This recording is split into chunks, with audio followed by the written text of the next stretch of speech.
अजीज़ान मन आपको आपके भाई आदिल राजा का सलाम पहुंचे। मैं आपको खुश आमदीद कहता हूं। सोल्जर स्पीक्स के ऊपर आज 20 फरवरी 2026 है और ईरान के ऊपर अमरीकी हमले से मुताल्लिक जो इस वक्त ताज़ा तरीन सूरत हाल है उसके ऊपर मैं आपको बताऊंगा। और इस हमले का पाकिस्तान के ऊपर, अफगानिस्तान के ऊपर और हिंदुस्तान के ऊपर क्या असर हो सकता है, उसका भी एक मैं प्रैग्मेटिक एनालिसिस, आपको रियलिस्टिक एनालिसिस देने की कोशिश करूंगा। क्योंकि ये मामलात जो हैं वो रोज़ बरोज़, ज़ाहिरी बात है, हमारा खित्ता इससे मुतासर होगा। इसमें पाकिस्तान की भी ईरान के साथ जो ताल्लुकात हैं वो मजहबी ताल्लुकात भी हैं और उसके अलावा ज़मीनी कारोबारी ताल्लुकात भी हैं। हिंदुस्तान ने भी चाबहार पोर्ट के ऊपर बहुत ज़्यादा इन्वेस्टमेंट की हुई है।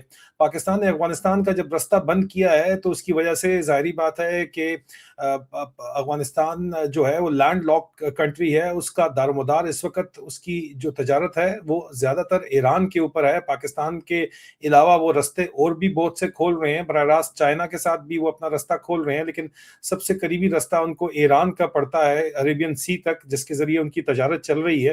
तो इस हमले का ज़ाहिरी बात है कि असर तो पाकिस्तान, अफगानिस्तान और भारत तीनों के ऊपर होगा। लेकिन इसके ऊपर बात मैं इसलिए करना चाह रहा था कि आपको तफसील ज़रा बताऊं। देखें, इस वक्त जो हमारा खित्ता है, जो साउथ एशिया है, अफगानिस्तान, पाकिस्तान, भारत का जो खित्ता है, एक ऐसे मोड़ के ऊपर खड़ा हुआ है जहां जंग का इम्कान जो है, और या तो कोई डील होती है, डील का इम्कान, दोनों साथ साथ इस वक्त चल रहे हैं। लेकिन जमीनी हकीकत यह है कि अमेरिका ने जंगी तैयारी का जो लेवल है वो बहुत ज्यादा ऊपर ले गए हैं। आज तक कभी भी जो कंसंट्रेशन ऑफ फोर्स होती है वो इस लेवल की नहीं देखी गई जो इस वक्त मिडिल ईस्ट के अंदर ईरान को लेके देखी जा रही है। और न सिर्फ ये देखी जा रही है बल्कि ईरान भी जवाबी तैयारी और धमकियां मुसलसल दे रहा है, खड़ा हुआ है। तो हालात इतने सादा नहीं है। अब पहले हम बात करते हैं कि अमेरिका यहाँ पे क्या कर रहा है। अमेरिका डील करेगा या अटैक करेगा, हमला करेगा? दरमियान में एक 10 दिन वाली लाइन बार बार आ रही होती है, क्योंकि अमेरिकी सदर डोनाल्ड ट्रंप ने ये खुल के कहा है कि अगले तकरीबन 10 दिन में वो फैसला करेंगे कि ईरान के ऊपर उन्होंने हमला करना है या किसी किस्म का कोई सौदा करना है। अब ये बयान डिप्लोमेसी से ज्यादा इसको अल्टीमेटम के तौर के ऊपर देखना चाहिए, क्योंकि साथ ही अमेरिका ने खित्ते में अपनी फौजी पोजीशनिंग है, जो स्ट्रेटेजिक पोजीशनिंग है, वो बहुत ज्यादा क्लियर कर दी है। और इसराइल भी जो है वो हमले की तैयारी कर रहा है। न सिर्फ इसराइल हमले की तैयारी कर रहा है बल्कि सऊदी अरब भी चाहता है कि हमला अब किया जाए, क्योंकि किसी सूरत भी ईरान से डिमांड की जा रही है कि वो अपना nuclear program total roll back कर लें। अगर वो, और वो इसके लिए राजी नहीं है, अगर वो रोल बैक नहीं करते तो फिर सऊदी अरब कहता है कि अगर ये न्यूक्लियर जाएंगे जिस तरह इंडिया पाकिस्तान सिनेरियो में हुआ था, तो हम भी अगले ही दिन, बल्कि उसी दिन न्यूक्लियर हम भी अपने हथियार ले आएंगे। दोनों चीजें इसराइल को तो सूट नहीं करती हैं। तो उनकी भी पूरी कोशिश इसराइलियों की भी होगी कि हर सूरत में यहाँ पे रोका जाए।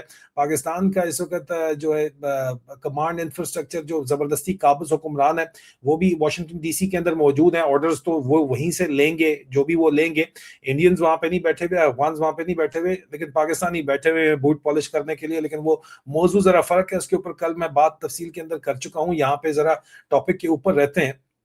अब यहाँ पे जंगी जो तैयारी है, कैरियर स्ट्राइक ग्रुप्स, जो सेकंड यूएसएस जनरल फोर्ड है, वो बड़ी तेजी के साथ स्ट्रेट ऑफ हॉर्मस के अंदर।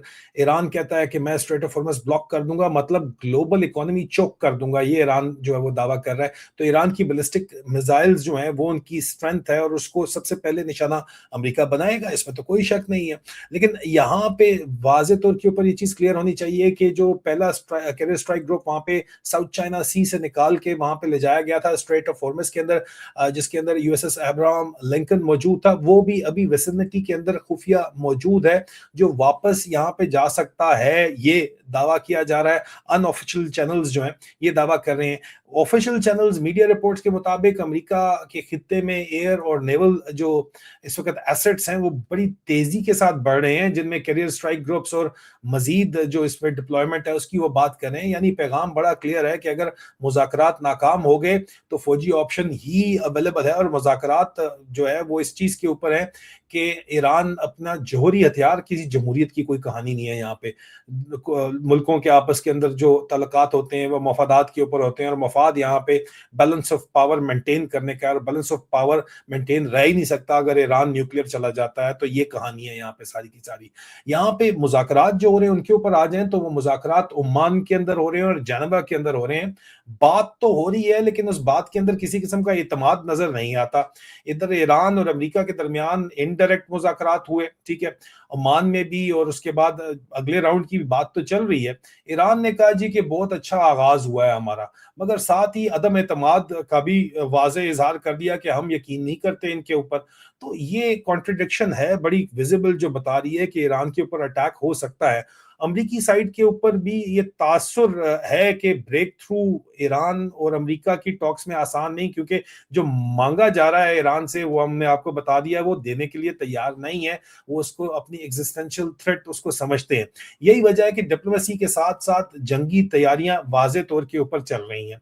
अब ईरान के रद्द अमल के ऊपर जब आप बात करते हैं तो स्ट्रेट ऑफ हॉर्मज अपनाए हॉर्मज के अंदर वो बहरी मशकें कर रहा है और रिटेलिएशन के लिए मुकम्मल तैयारी कर रहा है। ईरान ने वाजे किया है कि अगर अमेरिका ने हमला किया तो उसका जवाब आएगा। और ईरान का सबसे ताकतवर तरीन हुक्म का यक्का जो कार्ड है वो ये है कि स्ट्रेट ऑफ हॉर्मज, आबनाए हॉर्मज को बंद कर दिया जाए। और रीजनल प्रॉक्सी नेटवर्क मौजूद है ईरान का पूरे के पूरे मशरक वस्ता में, इराक के अंदर जहां पे अमेरिकन बेसिस हैं, सऊदी अरब के अंदर भी वो हालात को खराब करने की सलाहियत रखते हैं। उसके अलावा लबनान के अंदर वो इसराइल के साथ भी डायरेक्ट जो है वो कन्फ्रंटेशन कर सकते हैं। उसके अलावा अगर आप देखें कि पूरे खित्ते में शाम के अंदर, यमन के अंदर उनके इस वक्त सलाहियत मौजूद है, प्रॉक्सी नेटवर्क मौजूद है जिनको वो इस्तेमाल कर सकते हैं। और हालिया दिनों के अंदर स्ट्रेट ऑफ हॉर्मज के आसपास मुसलसल वो प्रोबिंग एक टर्म होती है, मतलब उसको आप सादा जुबान के अंदर कहेंगे पंगे वो ले रहे हैं, टेस्टिंग कर रहे हैं। और अमेरिकन नेवी के साथ जो है वो एक टेंशन मूवमेंट जो है उनकी रिपोर्ट्स भी आ रही हैं, क्योंकि उनके बहुत ज्यादा वो करीब जा रहे हैं। और उन्होंने, अमेरिकन नेवी ने भी जो है वो एक जहाज गिराया है, उनका ड्रोन गिराया है। और ईरानियन ड्रोन डिजाइन शहीद ड्रोन जो हैं वो रशिया मैसिव प्रोड्यूस कर रहा है, ईरानियन डिजाइन है, जो कि यूक्रेन के अंदर भी इस्तेमाल किया जा रहा है, कॉस्ट इफेक्टिव भी है। और ईरान ने सिर्फ कोई सेंट्रलाइज मिलिट्री कमांड उनकी वेनेजुएला की तरह नहीं है, उनके हर सूबे में इंडिपेंडेंट मिलिट्री कमांड है।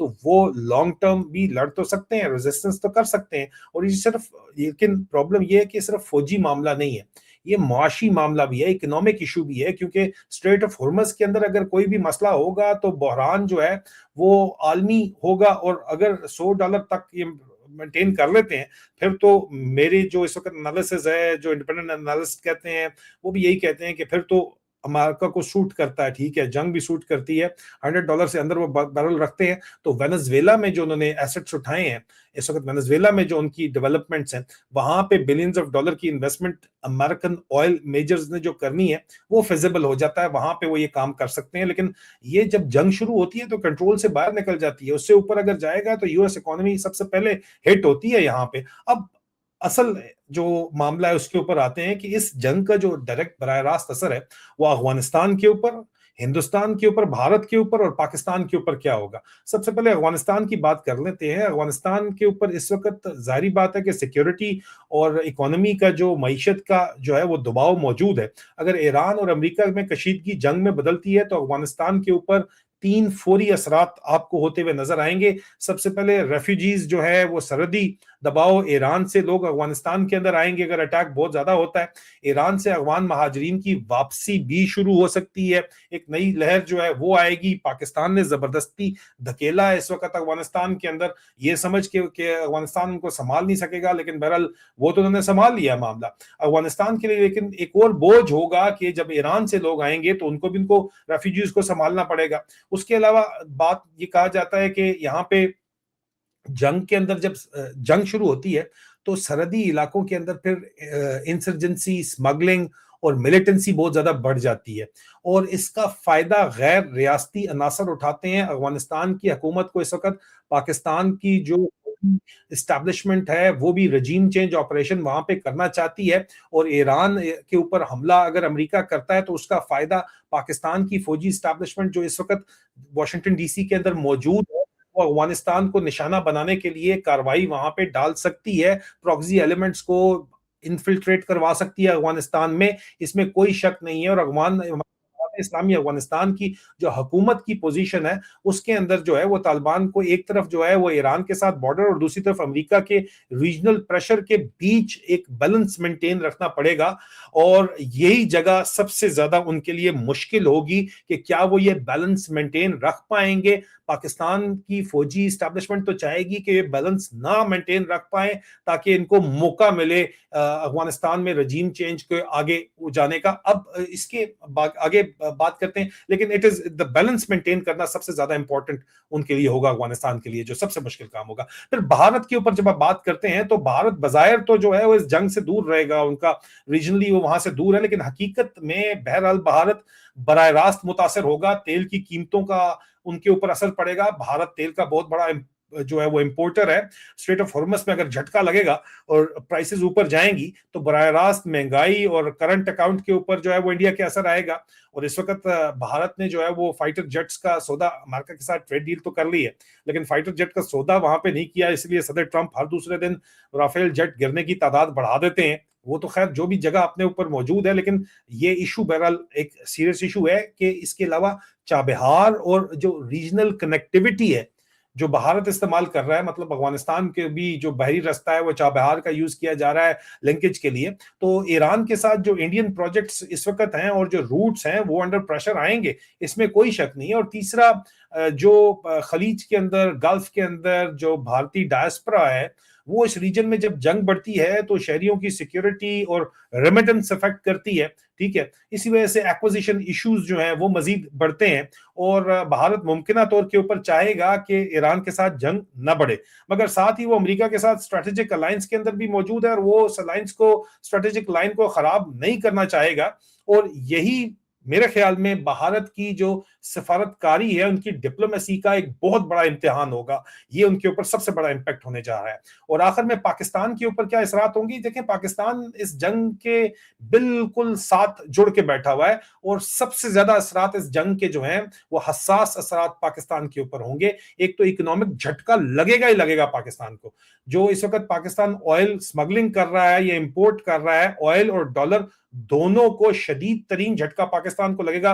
तेल महंगा होगा, बजट के ऊपर मजीद दबाव आएगा, महंगाई मजीद बढ़ेगी, सियासी बेचैनी जो पहले ही बहुत ज्यादा है वो मजीद बढ़ जाएगी पाकिस्तान के अंदर। ये बात आप जहन के अंदर रखिए। दूसरा, सिक्योरिटी सिचुएशन फ्लेयर अप कर जाएगी, इसमें किसी को कोई शक नहीं होना चाहिए। ठीक है जी, ईरान और पाकिस्तान के बॉर्डर के ऊपर बलूचिस्तान और के अंदर जो प्रॉक्सी नेटवर्क इस वक्त काम कर रहा है, ये सब के सब मजीद वॉलेटाइल हो सकते हैं।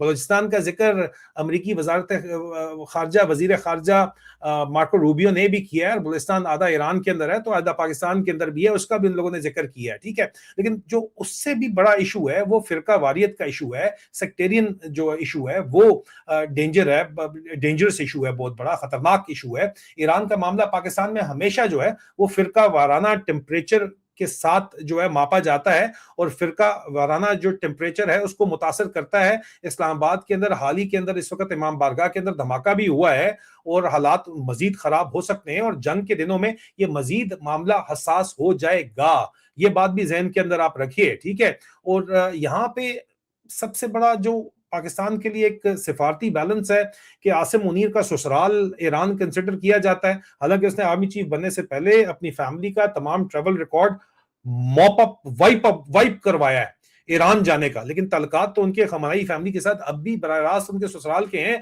और ससुराल वो सोशल लैडर है जिसको क्लाइम करके टॉप टेबल के ऊपर इस वक्त आसिम मुनीर जो है वो पहुंचा है। तो सिफारती आजमाइश पाकिस्तान की जो है वो एक तरफ खलीजी रियासतें हैं जिनके साथ उसको बैलेंस मेंटेन करना है, दूसरी तरफ चीन है जो ईरान को सपोर्ट करता है, तीसरी तरफ अमेरिका के साथ भी एक बैलेंस रखना है, उनके भी बूट पॉलिश करने हैं।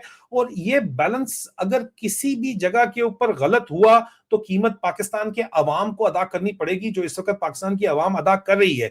पाकिस्तान के लिए बहरहाल वाहिद समझदारी की लाइन ये होगी कि वो नॉन एस्केलेशन को प्रमोट करें, बॉर्डर सिक्योरिटी को प्रमोट करें, इकोनॉमिक बैरल तैयार रहें, क्योंकि ऑयल स्मगलिंग फौज की बाकायदा तौर के ऊपर निगरानी के अंदर हो रहा है, वो नहीं हो पाएगा इस दौरान। और अगर होएगा तो तब भी मसला अमेरिका इनके लिए सैंक्शंस बना सकता है, नहीं होगा तो तब भी इनके लिए मसला बनेगा। डिप्लोमेटिक क्लैरिटी बहुत ज्यादा जरूरी है, यानी जंग में किसी के भी प्रॉक्सी न बने और अंदरूनी महाज के ऊपर आग न लगाएं। लेकिन क्या पाकिस्तान जो इस वक्त एक उधार से दूसरे उधार के ऊपर सरवाइव कर रहा है उसके लिए मुमकिन होगा? जवाब मैं आपके ऊपर छोड़ देता हूं। जंग के जो मुमकिन सिनेरियोज हैं वो आप जहन के अंदर रियलिस्टिकली उसको जहन में रख लें। लिमिटेड स्ट्राइक्स हो सकती हैं जिसमें मखसूस अहदाफ होंगे, इनकी जो न्यूक्लियर साइट्स हैं वो होंगी और इनके बैलिस्टिक मिसाइल्स की जो साइट्स हैं वो होंगी, उनको वो अटैक करेंगे। मगर ईरान की महदूद रिटेलिएशन बहरहाल होगी, तो फिर तेल की कीमतें ऊपर बहरहाल जाएंगी। दूसरा जो सिनेरियो है उसमें एक प्रोलॉन्ग कैंपेन भी चलाई जा सकती है, हफ्तों की स्ट्राइक्स हो सकती हैं और उसके बाद काउंटर स्ट्राइक्स हो सकती हैं, जैसा कि इस वक्त रिपोर्ट्स के अंदर खदशात का इजहार किया जा रहा है। और उस सूरत में ना अमेरिका ये बर्दाश्त कर पाएगा, ना ग्लोबल इकोनॉमी, दुनिया की इकोनॉमी ये बर्दाश्त कर जाएगी। लास्ट मिनट डील के अभी भी इस वक्त चांसेस मौजूद हैं कि मैक्सिमम प्रेशर बरकरार रखा जाए, क्योंकि एतमाद सिफर है और लास्ट मिनट जो है वो डील हो जाए। अज़ीज़, ये जंग सिर्फ ईरान और अमेरिका की नहीं होगी, ये बहरहाल इसको वाज़ेह हो जाना चाहिए। ये जंग तेल की इंडस्ट्री, शिपिंग इंडस्ट्री, जो प्रॉक्सीज होती हैं जो आपको लड़वाते हैं, जो पाकिस्तान स्पेशलाइजेशन जिसकी करता है, ठीक है, और ईरान भी करता है प्रॉक्सीज, और पूरे खित्ते की सियासत को हिलाएगी एक दफा। ये बात याद रखें। और मजीद ये याद रखें कि जब बड़े टकराव होते हैं तो छोटी और कमजोर मईशतें जैसा कि पाकिस्तान की हैं वो सबसे ज्यादा पिसती हैं, और यहां पे नुकसान वाज़े तौर के ऊपर पाकिस्तान और अफगानिस्तान का और पूरे खित्ते का होगा। अगर आप चाहते हैं कि अगले वीडियो के अंदर मैं बात करूं कि what happens to oil remittances और Pakistan economy in 1 week of war, एक हफ्ते के अंदर, सिर्फ एक हफ्ते की जंग होती है तो उसका असर क्या आएगा खित्ते के ऊपर, ऑयल मार्केट के ऊपर, रेमिटेंसेस के ऊपर, जिसके ऊपर पाकिस्तान की इकोनॉमी तो कम से कम चल रही है। तो मुझे बताइए आपकी राय क्या है, और मजीद ये भी बताइए कि क्या आपकी राय है कि ये जंग टल सकती है या सदर ट्रंप वाकई फैसला कर चुके हैं, क्योंकि ऑयल की कीमतें बढ़ाना मकसूद है। आपके जवाब का कमेंट्स के अंदर इंतजार रहेगा। अपना ख्याल रखिए। खुदा हाफिज़।